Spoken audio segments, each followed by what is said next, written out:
বৃষ্টির সন্ধ্যেতে যদি 1 কাপ চায়ের সাথে একটু টেস্টি মুড়ি মাখা থাকে তাহলে কিন্তু জমেই যায়।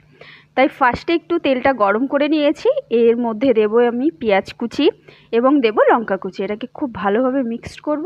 এর সাথে দেবো একটু লবণ। লবণটা দিলে কিন্তু পেঁয়াজটা খুব তাড়াতাড়ি ভাজা হয়ে যাবে এবং টেস্টটাও কিন্তু পরিপূর্ণ থাকবে। তারপর দেবো এর সাথে রসুন কুচি। রসুন কুচিটা কিন্তু তোমরা ঠিক এইভাবেও কুচিয়ে দিতে পারো, না হলে কিন্তু এমনি ছোটো ছোটো করে পিস করেও এটা দিতে পারো। এরপর দিচ্ছি আমি চাট মশলা আর ব্ল্যাক পেপার। এটা কিন্তু অপশান, থাকলে দিতে পারো, না থাকলেও নাও দিতে পারো।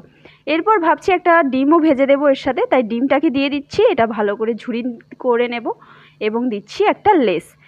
আর দেবো চানাচুর। চানাচুরটা পুরোটাই দিচ্ছি যাতে চানাচুরের টেস্টটা একটু বেশি থাকে। ভালো করে মিক্সড করে নেব। এবার দিচ্ছি মেন জিনিস, সেটা হচ্ছে মুড়িটা। মুড়িটা এবার খুব ভালো করে ভাজবো। এবার কিন্তু মুড়িটা দেখো পুরো রেডি খাওয়ার জন্য। কালারটাও চেঞ্জ। 1 কাপ চা সাথে